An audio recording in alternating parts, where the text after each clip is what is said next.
Muito bem, sejam bem-vindos a mais um podcast do querido Piauí. Para você que está chegando agora no nosso canal e ainda não é inscrito, aproveita para se inscrever, já se inscreve, aproveita para comentar, compartilhar com seus amigos, com a família.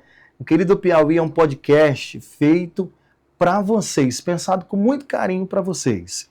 E nessa nova temporada, nessa segunda temporada 2026, a gente está com convidados incríveis, maravilhosos, especiais, e como vocês já podem ver por aí, né, hoje quem está com a gente aqui é a querida Margarete Coelho. Seja bem-vinda, Margarete, ao nosso querido Piauí, ao nosso podcast, né? Antes, deixa eu fazer até uma pequena apresentação, mas de pequena não tem nada, porque essa mulher é gigante, gente. A gente vai contar essa história incrível para vocês. A Margarete, ela começou desde cedo, né, na política piauiense. Ela é doutora em Direito e Políticas Públicas, professora também. Isso é muito, muito bacana, isso é muito importante. Então, eu acho que é um dos pontos muito mais admiráveis, né? Ela sendo uma professora. A Margarete, ela se destacou no Piauí como deputada federal, fez um trabalho incrível, ela vai contar para a gente daqui a pouco, né, sobre o trabalho como deputada federal pelo nosso Piauí.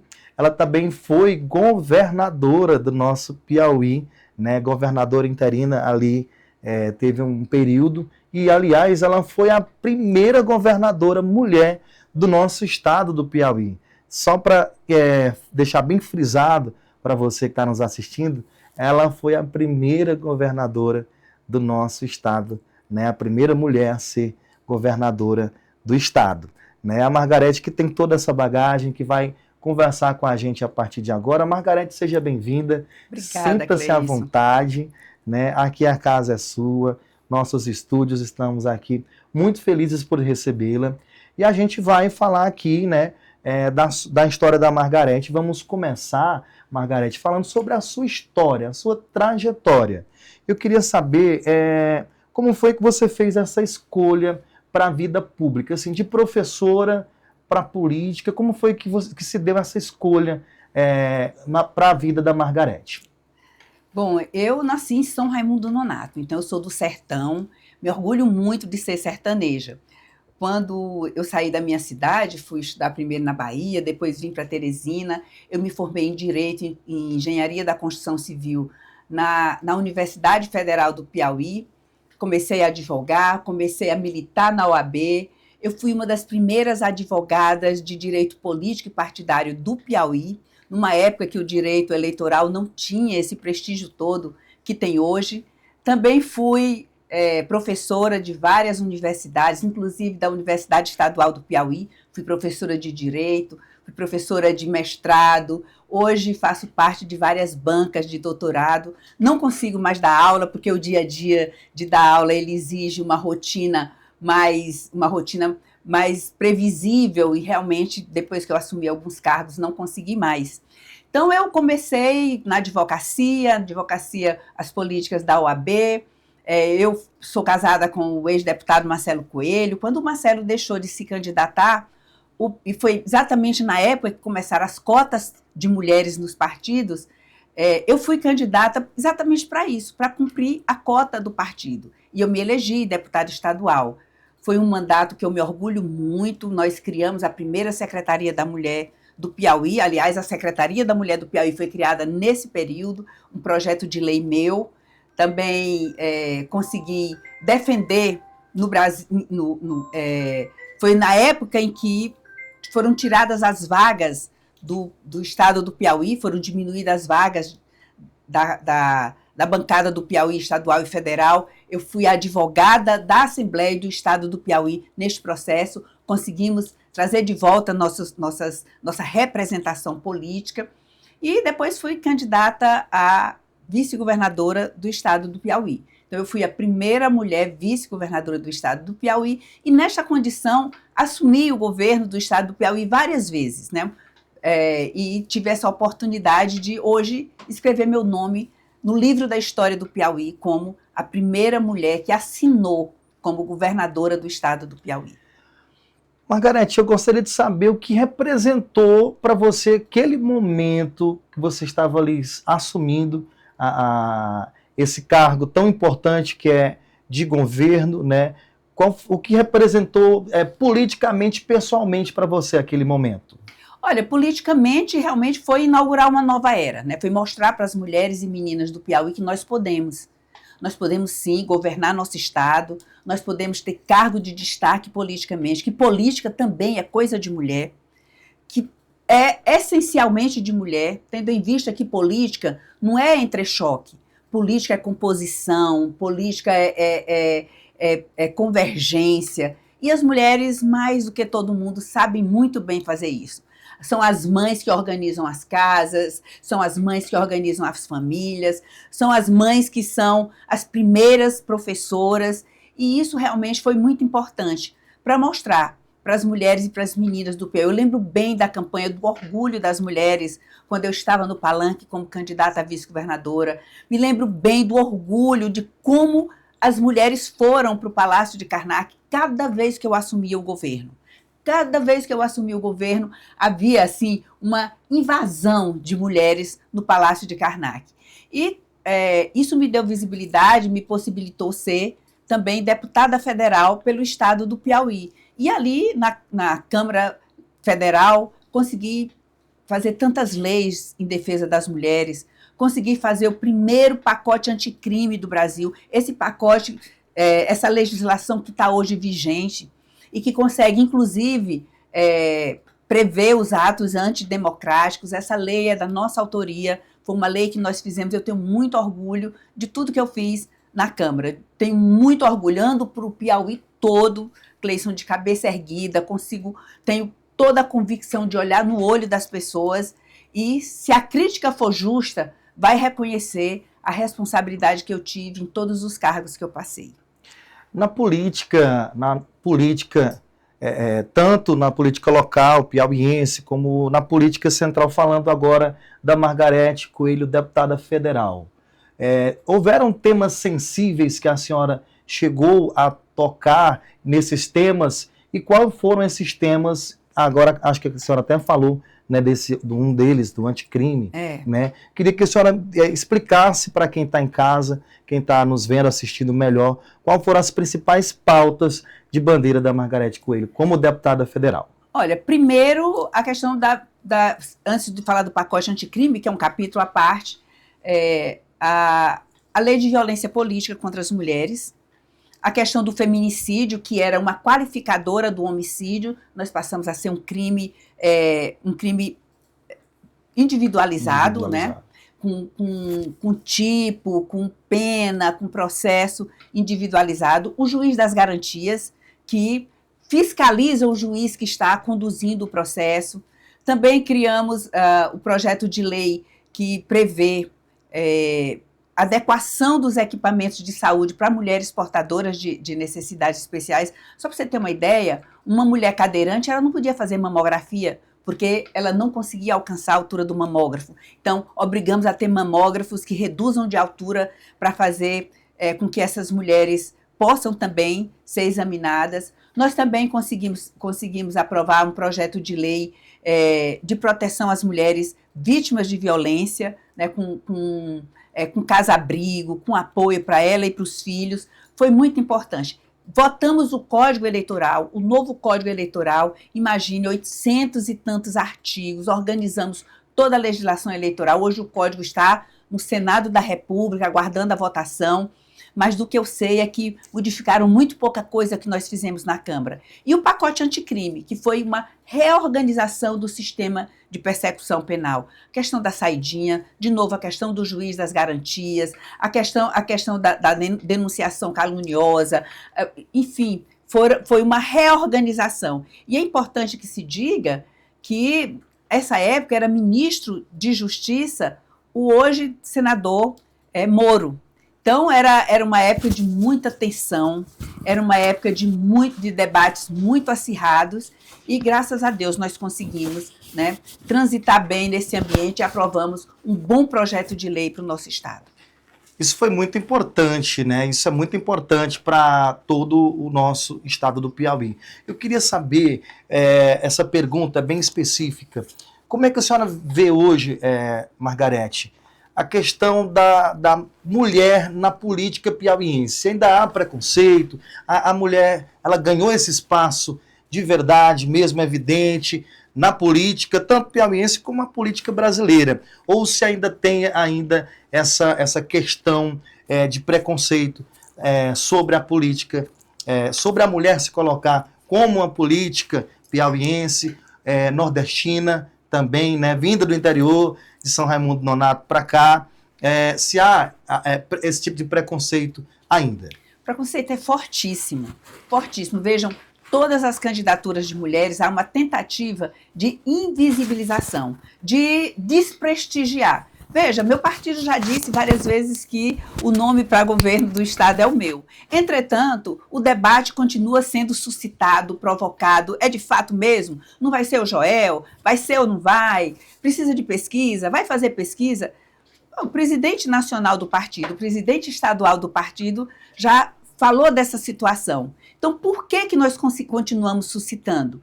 Porque se tem uma invisibilização das candidaturas de mulheres. Nós viajamos, quando eu fui candidata a vice-governadora, isso aconteceu muito. Eu era vice do Wellington Dias, eu andava com o Wellington e as pessoas perguntavam se eu era a esposa do Wellington. Não, eu não sou, eu sou a candidata a vice-governadora. Mas e seu marido? Você é casada? Quem é seu marido? Seu marido está aqui? Então era tipo, por que você está andando com ele? Né? Por que você está sem seu marido aqui? Havia sempre esse tipo de cobrança e esse tipo de... Era uma falta que fazia, sabe? Ela não é casada com ele, ela é casada com quem? Né? Agora, recentemente, eu fiz uma viagem para a minha região com o senador Ciro Nogueira e a pergunta voltou. Da mesma forma, você é esposa do Ciro? Não, eu sou a pré-candidata a governadora. Ah, mas você é casada, né? Sim, sou casada. E seu marido tá aqui também? Então tem essa estranheza. E tem mais uma outra coisa que é um assunto bem sensível, mas eu vou fazer questão de tratar aqui com você. Sim, com certeza. Que é a questão da exigência das mulheres com as mulheres candidatas. Elas são muito exigentes. O checklist é enorme de uma mulher para votar em outra. Então, isso é uma mudança que nós precisamos fazer, uma conscientização que nós precisamos ter. Por que nós fazemos certas perguntas para as mulheres que nós não fazemos para os homens? Ninguém pergunta para um homem quem é sua esposa está aqui com você. Ninguém critica um homem porque está vestido nessa ou naquela roupa. Ninguém critica um homem porque ele está andando tarde da noite fazendo campanha. Ninguém critica um homem que senta na mesa de um barzinho com os amigos para tomar uma cerveja no final da jornada. Mas as mulheres recebem esse tipo de cobrança. Então, é importante que nós nos conscientizemos.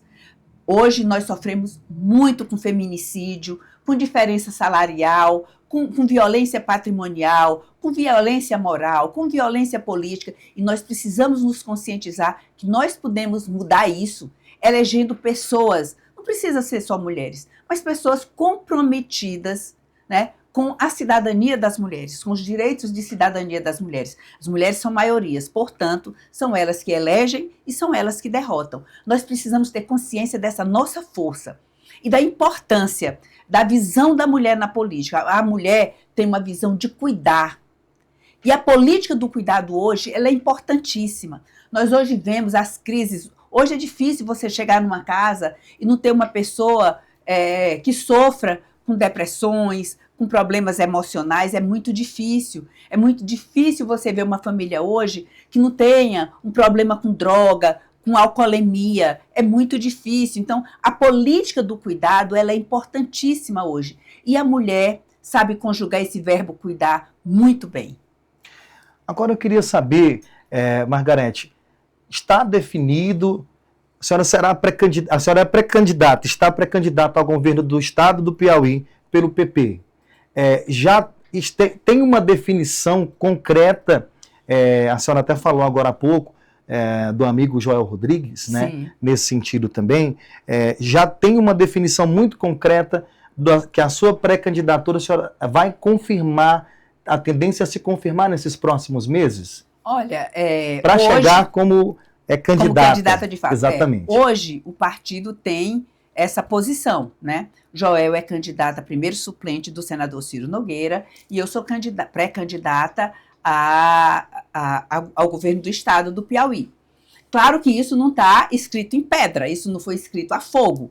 Não, isso é o quadro atual, né? Então é assim que nós estamos trabalhando a candidatura. Ah, mas pode mudar? Claro que pode, até depois do registro da candidatura pode mudar, mas hoje o quadro é esse, a configuração é essa a decisão do partido, é essa a orientação do partido. Há quem torça por uma candidatura do Joel, há quem torça, é natural, como há quem torce por a minha candidatura, mas isso não está provocando nenhum abalo dentro do partido, nem entre a minha relação com o Joel, absolutamente. Nós somos companheiros de um projeto de Piauí melhor, um projeto de um Piauí real, não esse Piauí que nós vemos hoje, um Piauí que na propaganda institucional está mais desenvolvido que a China, tem melhor situação econômica que a China. E, entretanto, ainda há pessoas com fome, ainda há muita violência nas cidades, as pessoas ainda sofrem nas filas de hospitais, as pessoas ainda há crianças com salas de aulas inadequadas, ainda tantos problemas para resolver. O analfabetismo. O estado do Piauí é o estado com o segundo maior índice de analfabetismo do Brasil. Isso é vergonhoso, isso dói. Isso é impensável em pleno século XXI.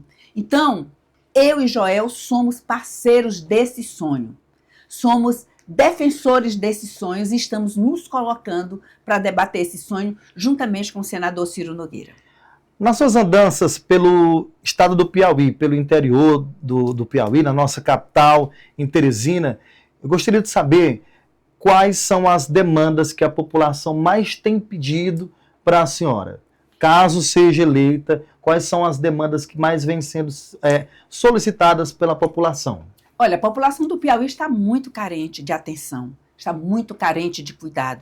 Nós temos um governo que se diz tecnológico, mas esquece o dever de casa, esquece o básico. Não adianta eu estar aqui sonhando com hidrogênio verde, com navegabilidade do Rio Parnaíba, eu achar que estou fazendo segurança pública porque coloquei os espias, aquelas câmaras. Não é isso. As pessoas, primeiro, o principal reclamo é com relação ao abastecimento d'água.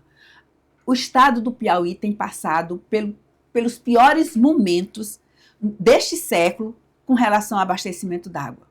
Desde o século passado que o Piauí vem sofrendo. Mas o desabastecimento agora está um caos, está colocando em risco a segurança alimentar das pessoas, porque água é alimento também, é o principal alimento do ser humano.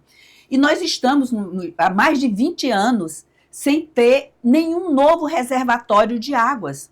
Nós perdemos algodões naquele acidente horrível, né? Nós perdemos a barragem de Algodões, que era uma das maiores do Piauí. Ela não foi restabelecida ainda, não foi reconstruída. Nós temos Tinguís, ali na região de Brasileira, que nunca foi terminada. Nós temos mais uma grande barragem na região de Corrente, ali no sul do estado, nunca foi terminada. Nós temos uma barragem projetada ali para a região de Santa Cruz dos Milagres, ali no Rio São Nicolau, que nunca foi iniciada tal projeto. Temos uma outra na região de Picos, na sua região ali, naquela região para abastecer aquela região de Jaicós e tal, mais para cima, para Marcolândia. Gente, é uma crise enorme e nós não temos nem cuidado das barragens que nós temos, então elas estão assoreadas, ou seja, a capacidade delas está diminuída, e além disso, ainda há uma perda enorme de água por fissuras que há nas paredes. Então nós não podemos hoje, Cleison, nem rezar com muita veemência por chuva, porque se vier um inverno de fato, nós vamos perder, como perdemos algodões, outras barragens. Então, nós precisamos cuidar disso. Nós temos 26 mil poços, segundo a CPRM, que não estão abastecendo as pessoas como deveriam. E o governo do estado, ao invés de aproveitar esses poços para fazer abastecimento, está cobrando impostos, taxas de quem construiu com recurso próprio. Se eu chegar ao governo do estado do Piauí, que eu espero chegar, contar com sua confiança para chegar, primeira coisa que eu vou fazer, desassorear essas barragens, cuidar das paredes, restaurar essas barragens, terminar, concluir as novas, projetar novos reservatórios, porque nossa população cresceu muito nesses 20 anos. E nós temos a mesma quantidade de água.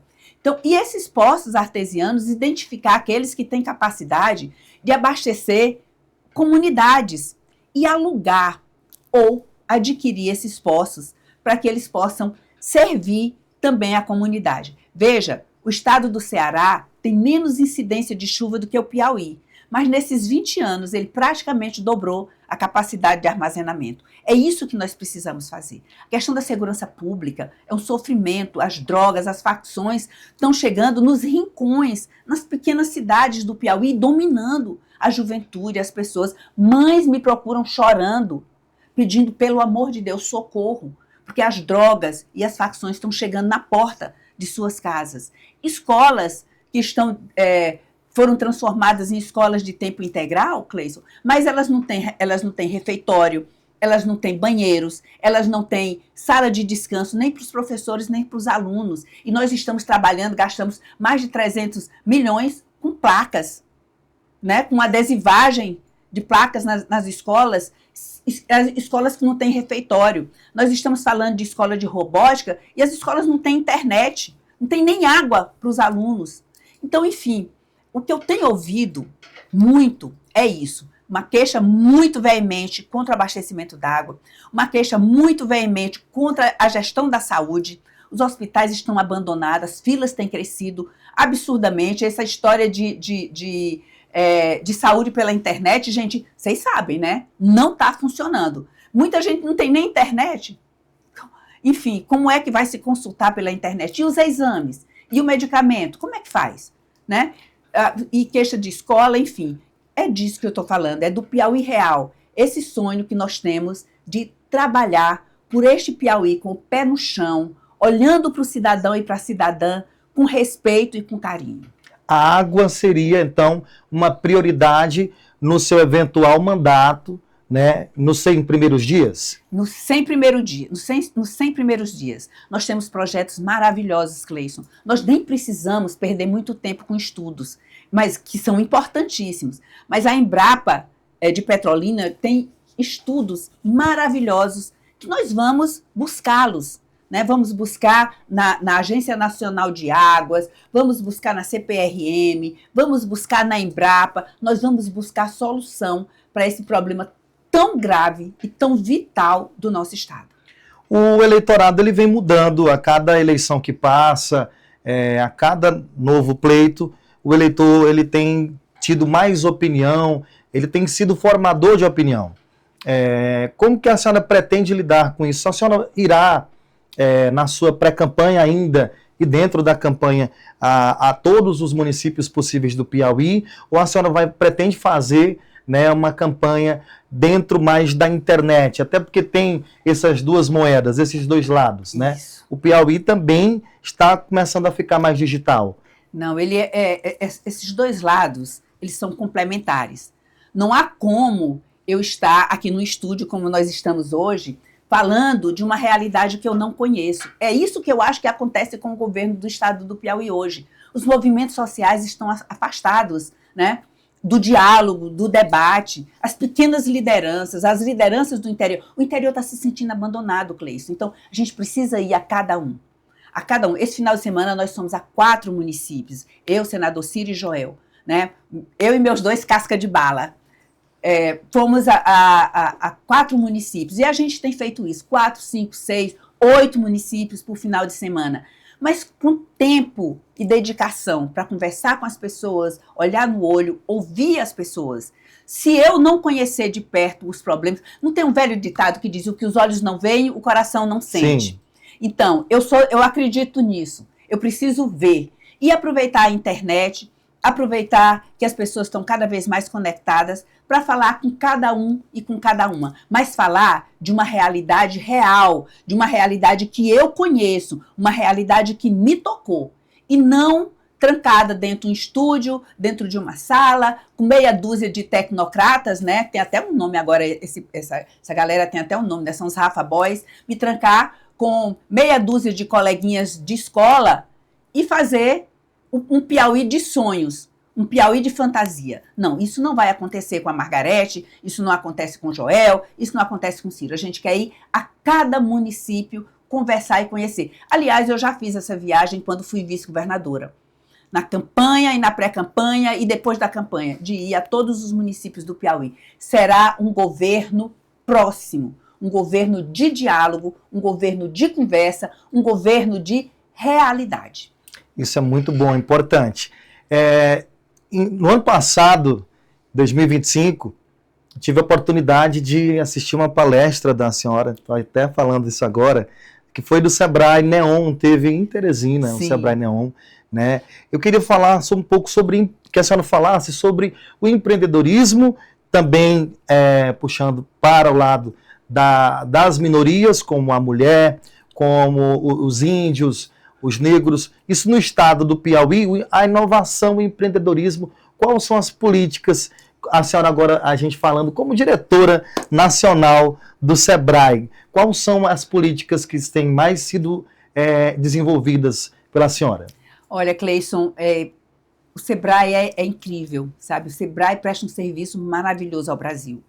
Nós precisamos falar que é o nosso público no Sebrae, sobre pequenos e microempreendedores, sobre microempreendedores individuais, os MEIs. Nós precisamos falar sobre eles, porque são eles que estão gerando emprego e renda no nosso país. Hoje o Brasil se orgulha muito de estar vencendo o desemprego, mas quem está gerando esses empregos? Os pequenos. São os pequenos que estão colocando comida na mesa do povo do Brasil. Hoje é muito interessante porque hoje já não é mais o sonho da CLT, né? Não é mais o sonho da carteira de trabalho. Hoje é o sonho do empreendedorismo. Eu quero ser meu próprio patrão. E o Sebrae chega junto com cada um desses sonhos, né? Nós, quando chegamos ao Sebrae, o Sebrae faz uma política muito abrangente. Mas nós percebemos a necessidade de olhar para cada grupo, como você falou há pouco, de mulheres, de pessoas negras, pessoas pretas, de falar sobre comunidade LGBTQIA+, de falar como a comunidade, com a comunidade dos 60+, conversar com cada uma dessas comunidades e ter produtos, os nossos cursos, ser dirigido para cada um deles. Com relação às mulheres, a primeira percepção, e aí isso é importante do Sebrae, o Sebrae tem muitos dados, tem muitas pesquisas. Nós recebemos uma pesquisa do Banco Mundial, do Banco Central, dizendo que as mulheres pagavam 4% a mais de juros que os homens nos empréstimos nos bancos. Nós fomos trabalhar, isso é um absurdo, isso não pode ser. Como o Sebrae tem um fundo de aval... Isso era um dado recente quando a senhora chegou? Esse é um dado recente, esse é um dado do ano passado, né? As mulheres pagam 4% a mais de juros, 4 dígitos a mais de juros que os homens. E nós fomos fazer política pública para sanar isso. E o que nós fizemos? O Sebrae não empresta dinheiro, mas o Sebrae avaliza. Se você vai pegar um empréstimo no banco, você não tem avalista, você não tem bem dar em garantia, o Sebrae, através desse fundo que a gente chama de FAMP, Fundo de Aval à Micro e Pequena Empresa, nós avalizamos. Então, o aval do Sebrae é de 80%, né? A gente avaliza 80%. Nós fizemos uma campanha e passamos a avalizar 100% para as mulheres, pois só o ano passado nós emprestamos nós conseguimos alavancar 800 milhões em empréstimo para as mulheres. Nós atendíamos, até 2022, nós atendíamos cerca de 100 mil mulheres ano. Ano passado, 2025, na nossa gestão, nós atendemos mais de 500 mil mulheres. Com relação à comunidade 60+, nós, inclusive, segunda-feira, eu vou a São Paulo receber um prêmio pela política que nós estamos fazendo com pessoas 60+. São pessoas que já se aposentaram e que o aposento não dá e a pessoa ainda tem vitalidade, que quer investir. São pessoas que precisam, porque a família ainda precisa dele, né, e precisa ganhar mais, precisa ganhar melhor. São pessoas que não encontram mais espaço por conta da idade, que é um absurdo, mas acontece, não encontra mais espaço no mercado de trabalho e que precisam empreender. O Sebrae está junto com eles. Nós estamos fazendo um programa para jovem empreendedor. Os jovens hoje, como eu disse, eles saem da faculdade, eles querem abrir sua clínica, seu escritório, seu consultório, sua academia. Eles querem eles querem empreender. E é muito interessante, porque o empreendedorismo jovem ele é arrojado, ele é criativo, ele é inovador. E o Sebrae está muito junto com tudo isso. Isso é muito importante. Eu queria saber como foi que surgiu esse convite do senador Ciro Nogueira para a senhora ser a pré-candidata pelo Partido Progressistas ao governo do Piauí. Como foi que a senhora aceitou, topou esse convite? O que é que mais motivou a senhora a aceitar o convite do senador Ciro Nogueira? Olha, foi uma tarde, assim, eu vou até contar para vocês, foi uma tarde muito interessante. Eu estava exatamente falando como eu estou aqui com você, do que a gente estava fazendo no Sebrae e das experiências que eu tenho visto fora, em outros estados, né, sobre empreendedorismo, a importância do empreendedorismo, e reclamando com o Ciro, dizendo, olha Ciro, como é que nós vamos gerar emprego e renda no estado do Piauí com um ICMS de 22,5%, o maior, só perde para o Maranhão, que é 23%, dos maiores ICMS do Brasil, o segundo maior ICMS do Brasil. Isso penaliza o pequeno e o micro, porque diminui a margem de lucro deles, porque eles pagam salários menores. Nós precisamos trabalhar isso. Aí comecei a falar de experiências que eu tinha visto em outros estados, e o Ciro disse, você daria uma boa governadora, você está pronta. Né? Falando desses problemas do estado, numa conversa sobre política, sobre o nosso estado. E disse, você não quer representar o partido aí nessa caminhada, nesse projeto? Eu preciso de um projeto de desenvolvimento do estado do Piauí. Eu gostaria que você assumisse esse projeto. E é isso que eu fiz, né? Esse final de semana eu já tenho um pré-estudo pronto sobre o estado do Piauí, sobre o desenvolvimento do estado do Piauí, sobre empreendedorismo, saúde, segurança, educação e, claro, infraestrutura. Então, já reuni grupos de pessoas amigas, pessoas que são próximas, pessoas que fizeram mestrado, que fizeram doutorado comigo, pessoas que trabalharam comigo em outras oportunidades. Nós temos nos juntado aos finais de semana e às noites, e agora com isso da gente poder fazer reunião online, isso tem sido muito proveitoso, porque eu tenho conversado com colegas que estão na Alemanha, com colegas que estão nos Estados Unidos, enfim, com colegas que estão em outros estados, e temos já um estudo pronto sobre o estado do Piauí para apresentar, para o meu partido apresentar. Então foi nessa oportunidade que o Ciro disse, eu quero lhe convidar para você capitanear, para você encabeçar esse projeto. E é isso que nós temos feito. Maravilha, muito bom. Eu queria saber da senhora, o Piauí, ele tem vários problemas que são regionalizados, regionais. Sim. Então, como que a senhora poderia fazer, senhora sendo pré-candidata ao governo do estado, né, pelo Progressistas, para encurtar essa distância entre a capital e o interior do Piauí? Tá. Olha, o estado do Piauí, ainda no meu governo, né, foi consolidado, eu acho que esse projeto já vinha de antes, os nossos territórios de desenvolvimento. Nós temos 12 territórios de desenvolvimento. Então, cada um deles tem suas características. A minha ideia é de um governo próximo, como eu te falava. É transferir a sede do governo para esses territórios momentaneamente, para que as pessoas do lugar tenham condições de influenciar as políticas que vão ser desenvolvidas ali.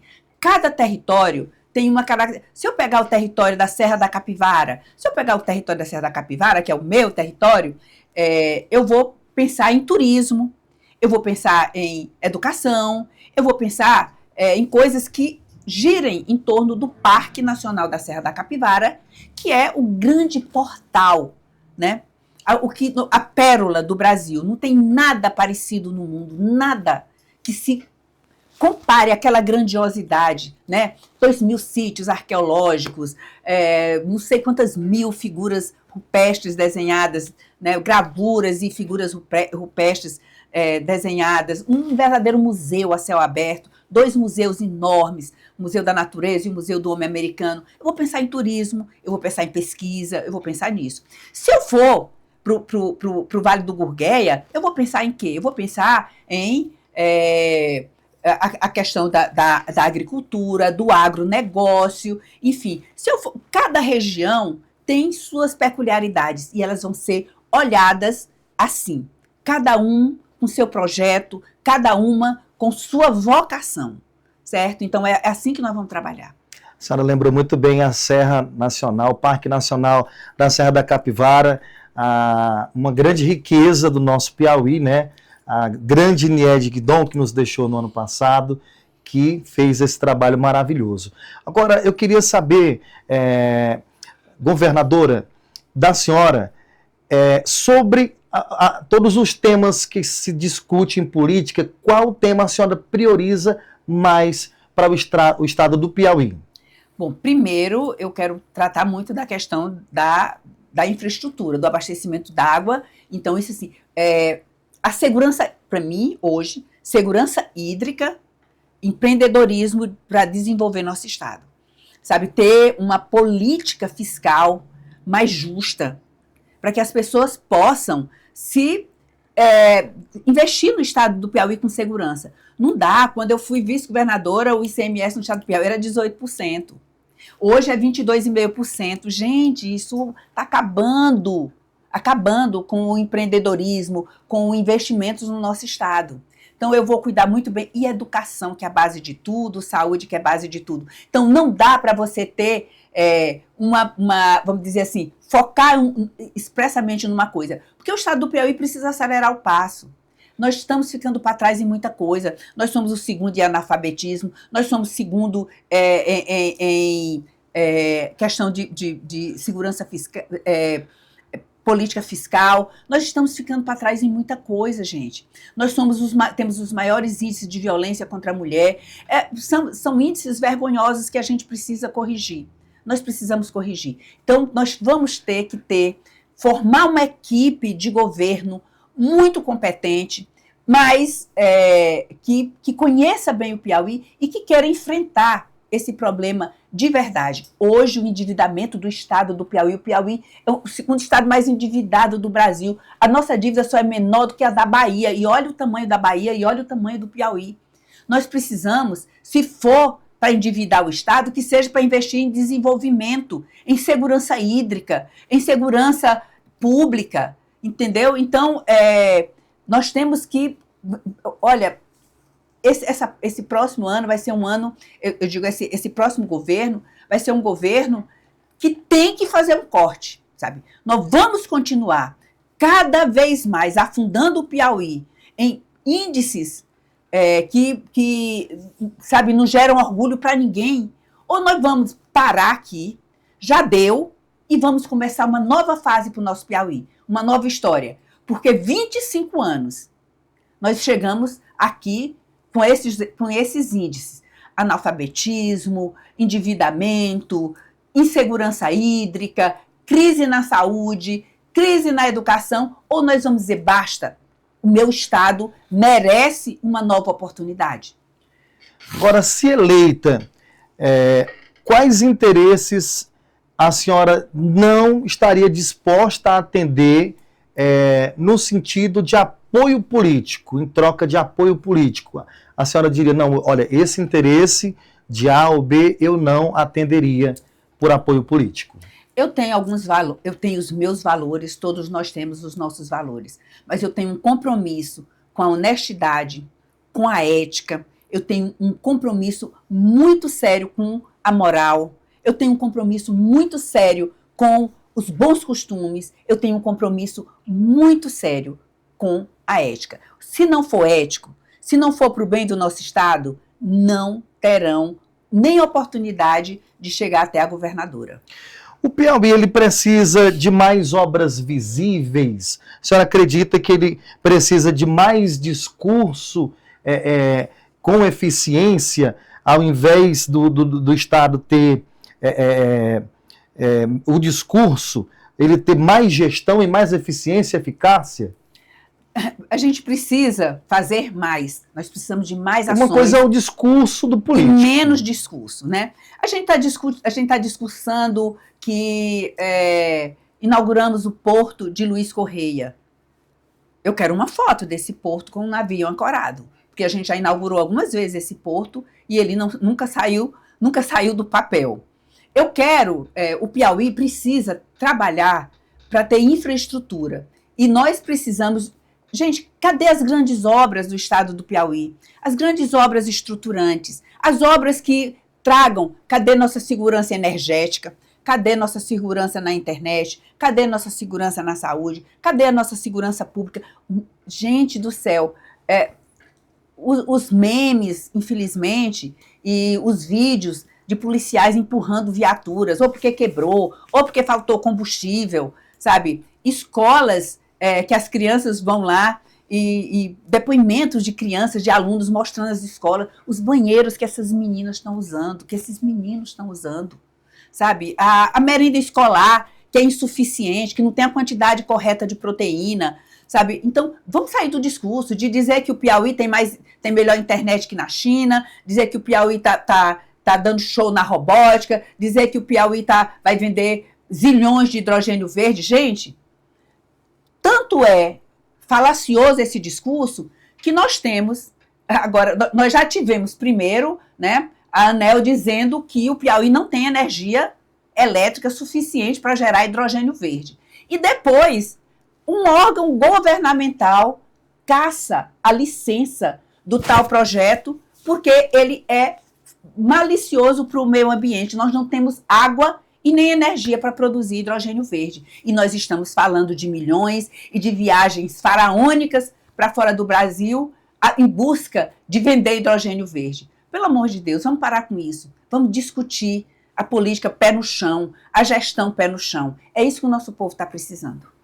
O Piauí ele é muito rico em energia solar, energia fotovoltaica e outras riquezas também.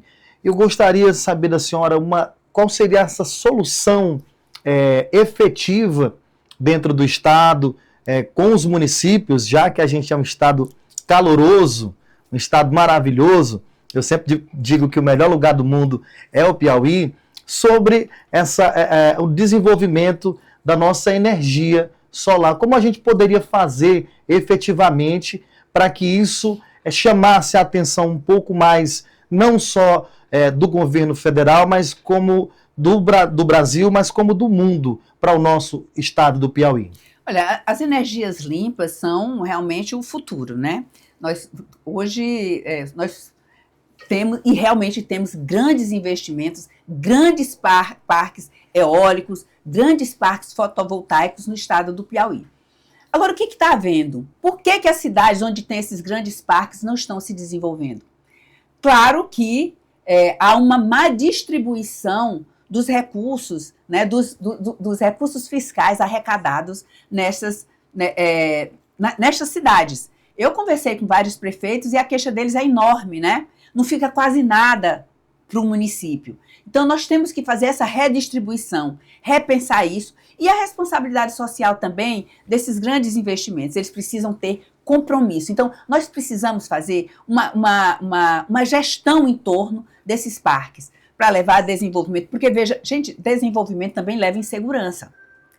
Né? Também leva a problemas de saúde. Então, nós precisamos fazer um desenvolvimento vindo do interior para a capital. Discutir cada município. Veja, segurança pública. Eu não posso discutir segurança pública sem discutir com o Estado. Desculpa, sem o Estado discutir com o município e com a União. Eu não posso pensar em segurança pública se a cidade está mal iluminada, as praças estão abandonadas, os becos estão escuros, enfim, a delegacia não funciona, enfim, tem que haver uma conversa. E é isso que eu quero propor.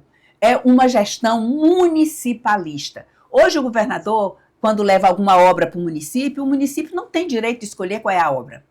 Não tem direito de realizar essa obra. A obra chega pronta, né? Tá aqui, eu vou mandar para cá essa escola, eu vou mandar para cá essa ponte, eu vou mandar para cá esse calçamento, esse asfalto, mas já vai licitado.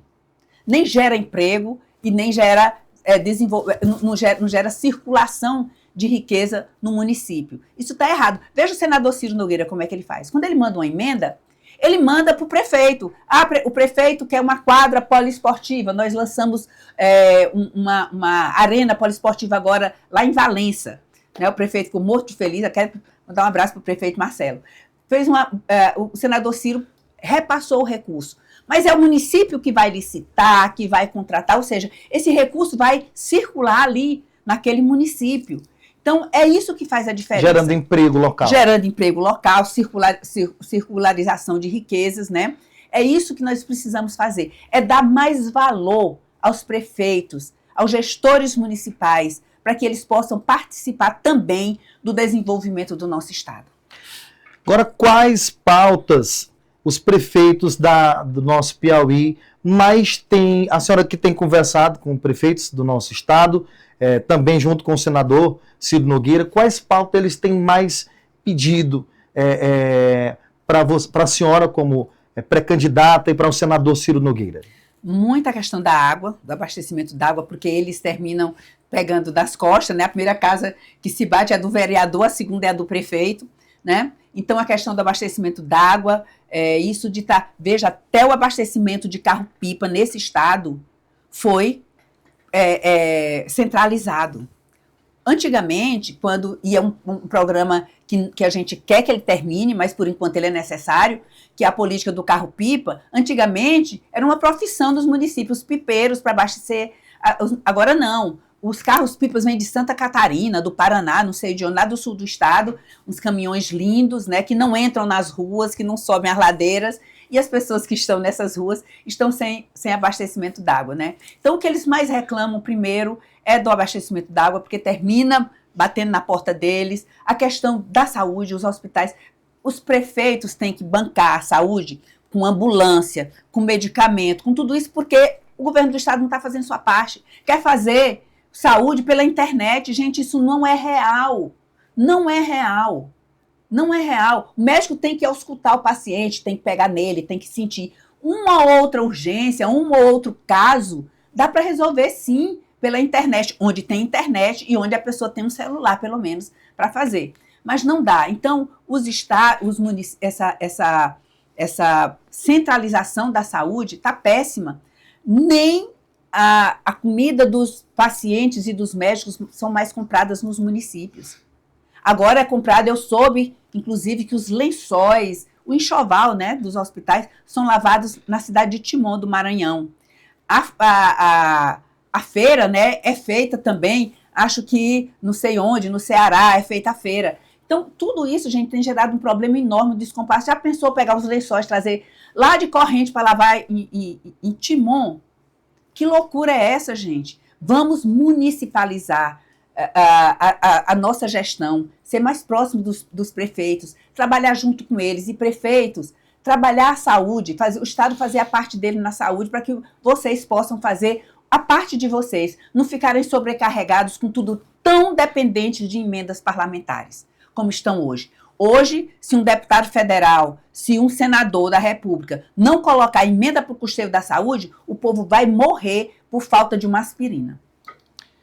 Olha, Margarete, a política, ela afasta às vezes muitos jovens. Às vezes muitos jovens não têm interesse de participar da política, ter uma vida ativa no sentido da política, né? De buscar um apoio nesse sentido de políticas públicas. Como a senhora faria para aproximar esse eleitorado jovem das políticas públicas e da política como um todo, caso eleita? Olha, o jovem é muito exigente e ele quer ver de perto, né? O jovem, ele não acredita em discurso falacioso. Então, é fazer um discurso real, um discurso factível, um discurso próximo. E, como eu te disse, gerar oportunidade para esse jovem. O jovem, ele quer empreender. Nós precisamos ter um ambiente de negócios favorável para esse jovem. Dar a ele oportunidade, linhas de crédito para jovens, sabe? Questão fiscal diferenciada, cursos, treinamentos, preparar como o Sebrae faz. E isso me deu uma experiência, estar no Sebrae me deu uma experiência enorme para isso. Então, o jovem precisa de oportunidade. É isso que o jovem quer. E não adianta fazer discurso falacioso para ele, não. Tem que mandar real com eles. E é isso que nós vamos fazer. Isso é muito importante, é uma das pautas mais importantes, que é a inclusão, né, desse jovem dentro das políticas públicas.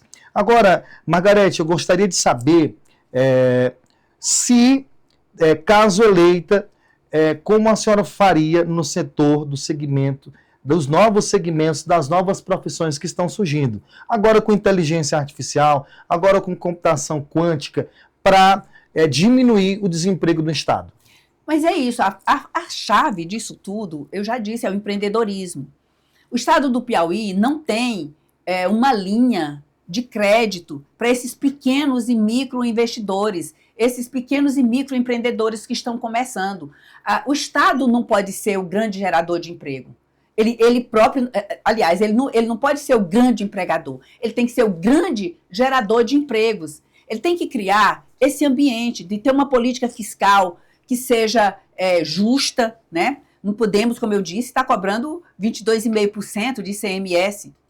Né? Nós não podemos ter o imposto mais caro de energia, como nós temos 27% de energia, 27% na internet de imposto. Como é que hoje essas pessoas que estão nessas novas profissões, que geralmente são profissões que dependem de uma internet boa, de qualidade e acessível, podem ter seus negócios, sonhar com seus negócios? Então, é ter essa infraestrutura de energia, de internet de qualidade, de linhas de crédito, de políticas fiscais, para que eles possam se preparar. E, além disso, ter cursos, treinamentos, para prepará-los para este momento, para essa transição da vida acadêmica para a vida profissional.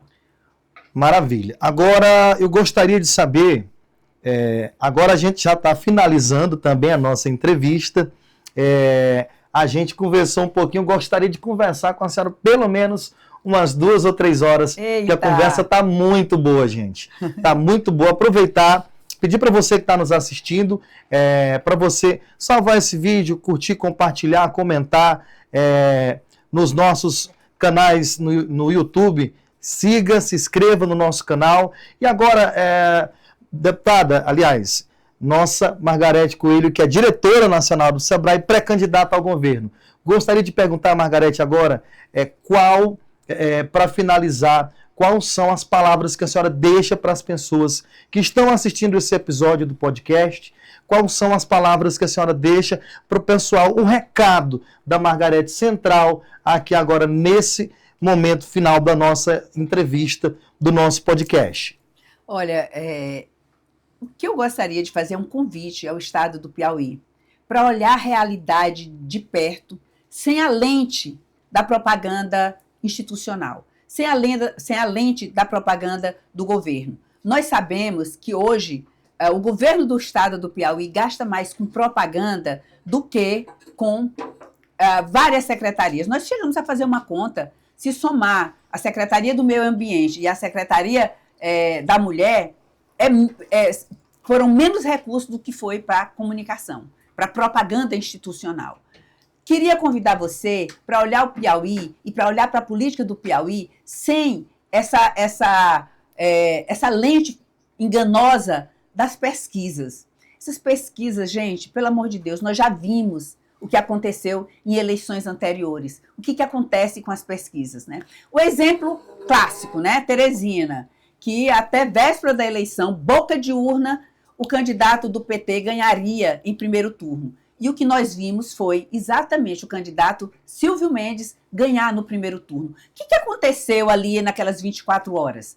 Não é possível que tenha acontecido nada além do que pesquisas maquiadas, pesquisas enganosas, pesquisas dirigidas para criar um estado mental, criar uma realidade que não existe. Então, quero te convidar para um debate sobre o Piauí de verdade.